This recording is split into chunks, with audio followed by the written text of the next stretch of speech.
Bonjour Jérôme Pigné. Bonjour.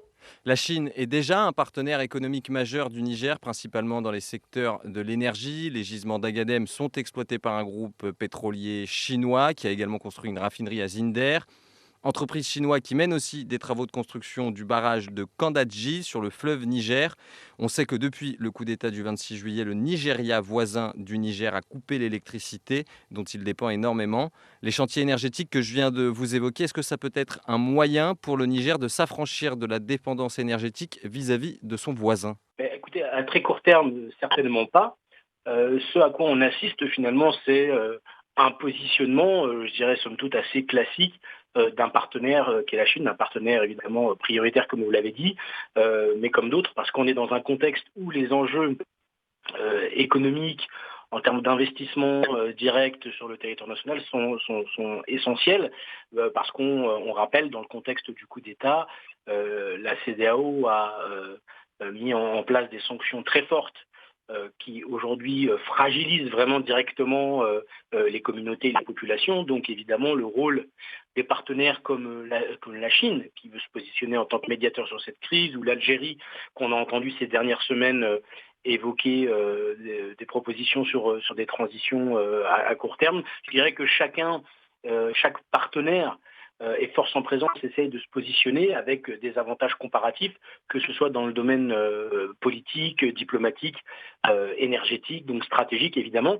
Et ce qu'on voit aujourd'hui, c'est surtout des pays non alignés sur les puissances occidentales qui essayent de tirer leur épingle du jeu. Mais à très court terme, encore une fois, c'est surtout de l'opportunisme, encore une fois, pour essayer d'écarter, encore une fois, que ce soit l'Algérie, la Chine ou la Turquie et d'autres, d'écarter les partenaires classiques que sont la France, l'Europe, voire même les Nations Unies dans certains domaines, notamment dans le domaine humanitaire.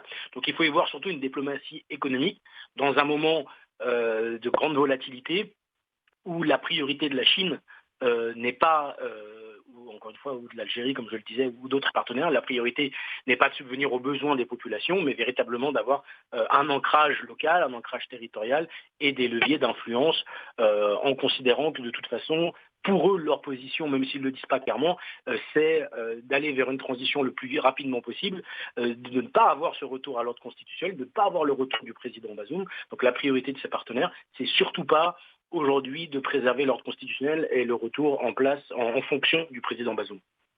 Et justement, je souhaite revenir un peu sur les points que vous avez évoqués. Opportunisme de la part de la Chine, absence de volonté de rétablir l'ordre constitutionnel.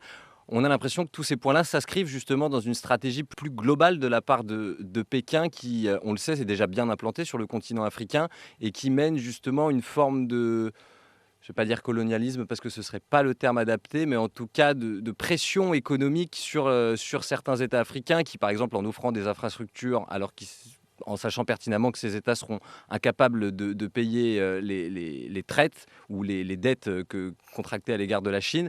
Et via ce procédé-là, la Chine arrive à récupérer des infrastructures, des bouts de territoire sur les pays africains. Là encore, est-ce que c'est un scénario possible au Niger et est-ce qu'on en prend le chemin?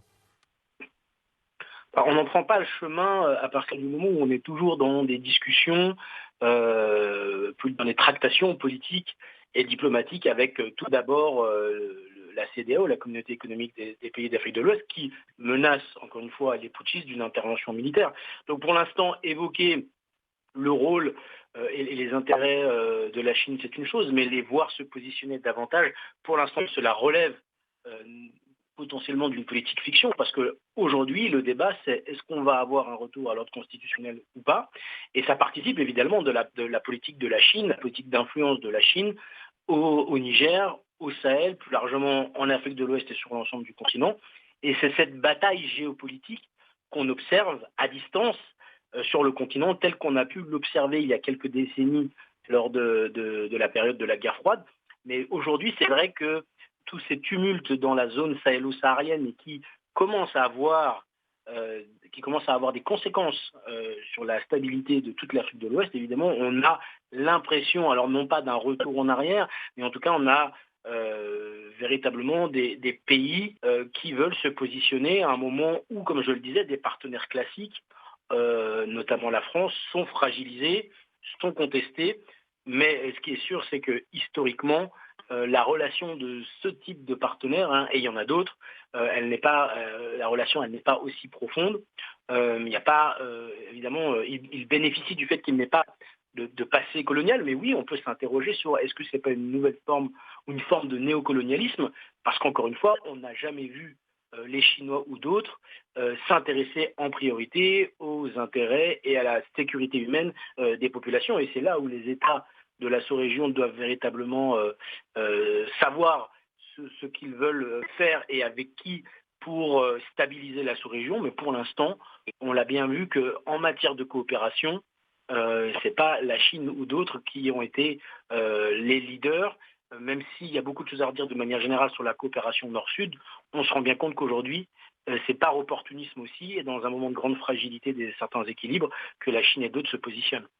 Vous avez évidemment évoqué le cas de la France. Le Premier ministre, nommé par les militaires, a affirmé que les forces françaises étaient dans une position d'illégalité. Ça, c'est le discours qu'ils tiennent depuis le début du coup d'État. Mais il semblerait que des échanges sont en cours entre armées nigériennes et françaises pour faciliter les mouvements de moyens militaires français. Alors, on ne parle pas de retrait, il reste assez prudent dans les termes, on parle de mouvement. Mais concrètement, qu'est-ce que ça veut dire, ça? Oui, dans le texte, ce que dit le ministère des Armées aujourd'hui, c'est qu'il y a des échanges de coordination fonctionnels qui existent localement entre militaires pour faciliter les mouvements de moyens militaires français qui sont immobilisés, comme nous le savons, depuis le 26 juillet. C'est-à-dire qu'aujourd'hui, il n'y a plus le partenariat militaire n'est plus du tout opérationnel, mais ça n'empêche pas à Paris de discuter avec les militaires, mais discuter avec les militaires sur des aspects opérationnels alors tactique pour la peine, non, il n'y a plus de discussion sur les dimensions tactiques, mais opérationnelles, bien sûr, ça ne les empêche pas. Et c'est là qu'on voit que Lamine Zen, Premier ministre nommé par les putschistes, hein, alors il est le premier dans l'illégalité, hein, c'est facile de dire qu'aujourd'hui l'ambassadeur français, persona non grata, ils n'ont aucune légitimité, ils n'ont aucune base juridique, hein, pour déclarer l'ambassadeur français persona non grata, ils n'ont aucune base juridique pour dénoncer les différents accords. Et le grand paradoxe, c'est que d'un côté, ils veulent dénoncer, les militaires, les putschistes veulent dénoncer les accords avec la France, et Lamine Zen, le Premier ministre des putschistes, lui dit que, mais malgré ça, on vous met dehors, les 1500 soldats, vous devez quitter notre territoire. Par contre, la France, qui est un partenaire historique, c'est intéressant quand même qu'on puisse discuter d'un avenir commun. Donc tout ça est très paradoxal, très amateur, mais c'est vrai que en fait, il y a eu beaucoup d'amalgames depuis hier soir ou depuis le début de la matinée sur la nature de ces échanges. Aujourd'hui, ce qu'on sait, c'est qu'il y a des discussions entre militaires pour faciliter des aspects probablement aussi logistiques, mais en aucun cas, aujourd'hui, Paris est en train de négocier sa sortie avec un régime qu'il ne reconnaît pas, tout simplement. Une dernière question enfin, et elle concerne évidemment le sort de l'ambassadeur. Vous l'avez brièvement évoqué, Sylvain Ité. Donc, il n'a plus d'immunité diplomatique. Son visa a été révoqué. En somme, si je comprends bien, il est enfermé dans l'ambassade et s'il sort, il risque de se faire arrêter. C'est bien cela? Oui, alors c'est pareil, c'est paradoxal parce qu'à la fois on menace les Français, on menace l'ambassade, on menace l'ambassadeur. Et hier soir, le Premier ministre a dit que la police n'allait pas aller chercher Sylvain Ité dans l'ambassade ou même s'il était arrivé à venir sortir. Je ne pense pas qu'il ne sortira de toute façon. Mais néanmoins, encore une fois, c'est très paradoxal. On souffle le chaud et le froid. Maintenant, l'état-major des armées a été également très clair dans sa communication ces dernières heures que toute tentative d'atteinte à l'intégrité, je dirais, physique des personnes, des ressortissants français ou de l'ambassade ou des symboles de la présence française ou des emprises militaires amènerait à des répercussions. Donc je pense que là, le discours, il est très clair, il est normal. Encore une fois, rappelons depuis le début que c'est sur le plan diplomatique, c'est au Niger, pays hôte, de sécuriser l'ambassade, de sécuriser les emprises. Donc là, on est vraiment dans une période de forte tension. Je pense qu'on est vraiment à l'apogée finalement de ces tensions. Maintenant, les généraux ne sont, on l'espère en tout cas, pas assez inconscients pour intenter quoi que ce soit contre l'ambassadeur et le personnel français, faute de quoi je pense que la France, comme elle l'a dit, ne laisserait pas cette situation sans conséquence. Mais maintenant, c'est aussi dans le verbe, c'est aussi une bataille de l'information, des mots qu'on choisit. Il y a un Premier ministre qui est quand même un technocrate, qui a eu des hautes fonctions aussi dans les organisations internationales, qui est très habile, hein, pour ceux qui le connaissent, ils le disent, c'est quelqu'un de très habile, qui va jouer sa carte crânement.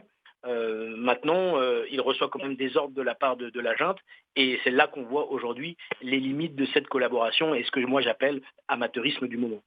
Merci beaucoup Jérôme Pignet d'avoir pris le temps de répondre à nos questions Merci. et très bonne fin de journée. Merci beaucoup. Je vous en Bonne prie. journée. Au revoir, merci encore.